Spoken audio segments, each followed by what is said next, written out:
Coming up, we will be on location at Maryland Oncology Hematology in Wheaton, Maryland, discussing research and clinical trials in oncology and how they can help revolutionize cancer treatment with one of this region's top doctors, Dr. Cheryl Ellsworth.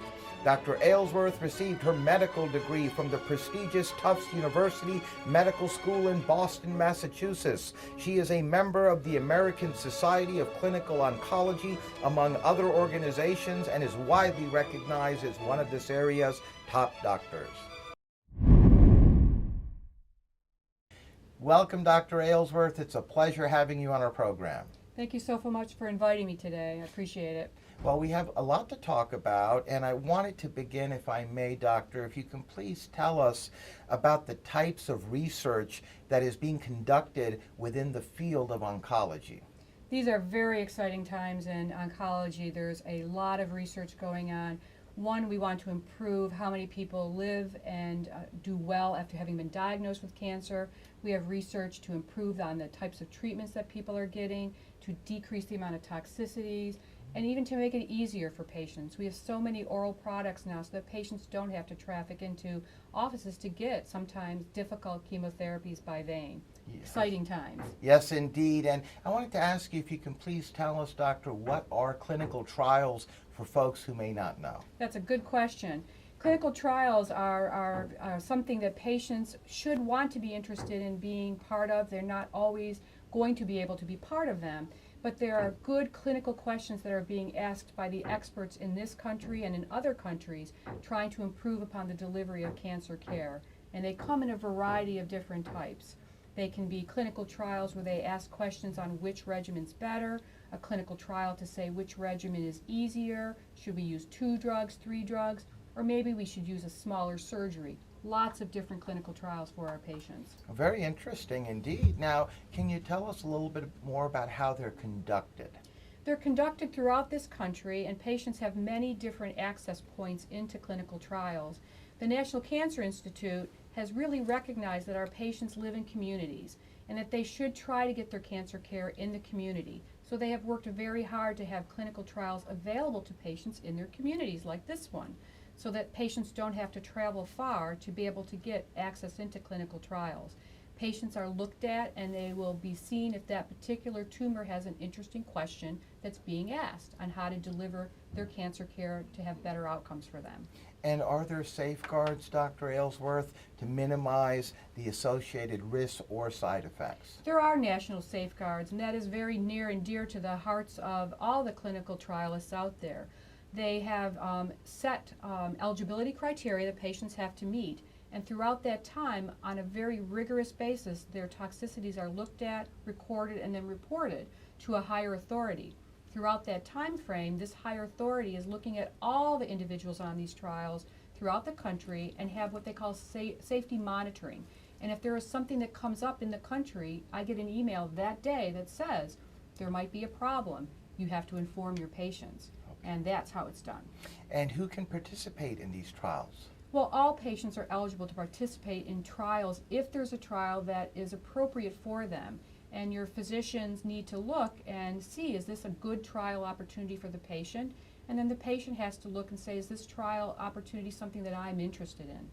And how soon can one see the research evolve into new breakthroughs for cancer treatment?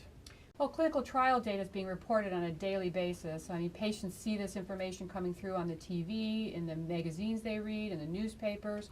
And as physicians, we get alerts when something very new has come out that will change the course of how we treat patients. In fact, there are times when I have new patients that something will be reported that day that I know will change what I'm going to do that day, that night.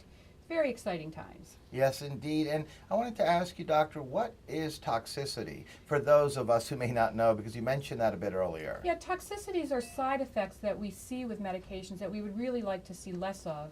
And everyone is fearful of chemotherapy and treatments for cancer, and so we're very attuned to that and are working to try to lower these side effects, which can be discomfort, nausea, things like that.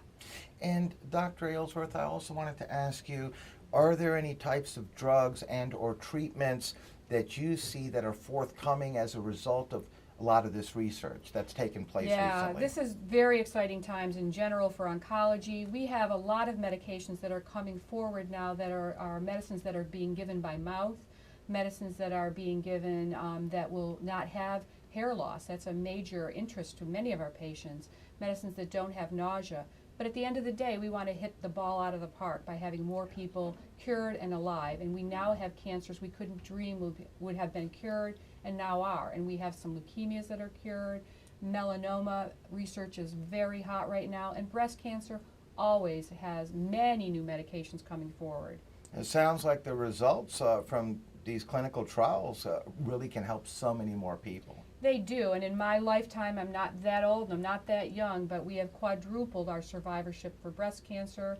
We have improved the number of patients with lung cancer that are alive at 1, 2, 5, 10 years. And the other exciting thing is we don't look at patients that are 70 and 80 and say that they're too old because they might not benefit from treatment. Our median survival are getting out in the 80s and 90s, and people 80 want to get to 90. Yes. And that's also a big part of oncology now, is how to improve our endpoint for older people, not just younger people. Yes, indeed, and more people are, as you very well know, living longer than they did, say, 20, 30, 40 And years living back. well. Yes, which is very important. Now, we're literally out of time, Dr. Aylesworth. I wanted to ask you, you and your practice, Maryland Oncology, Hematology here in Wheaton, Maryland, certainly are a leader in cancer research. And I just wanted to ask you if you can tell us, what would you say helps separate you and your practice from others? I think our practice really heard the call to try to bring clinical trials into the community. And our particular group is out in the community in many areas, and we have clinical trials available to our patients across many tumor disciplines. And we also know how to refer our patients on to other centers should they have an opportunity that doesn't exist within our own practice. I think that really does separate us from some of these other groups and maybe even some of the universities. Yes, indeed. Always looking for the best care for our patients. When you say community, Dr. Aylesworth, what area geographically are you talking about? Not just the Wheaton, Silver Spring, and immediate surrounding area, I take it. Well, our community really includes the area that's within the Beltway, which is Montgomery County, Prince George's, and the district, because for our patients, they will traverse around the Beltway, up and down our thoroughfares like Georgia Avenue, 29. So we consider ourselves a suburban Montgomery County, Prince George's County community-based practice. Yes, absolutely. And on that note, I'd like to thank you, Dr. Aylesworth, for joining us, educating us on some very important information that can benefit so many of us as we progress through these clinical trials. I really appreciate this opportunity. Thank you. It was our pleasure. We'd love to have you back on in the future. I would look forward to it. Thank you.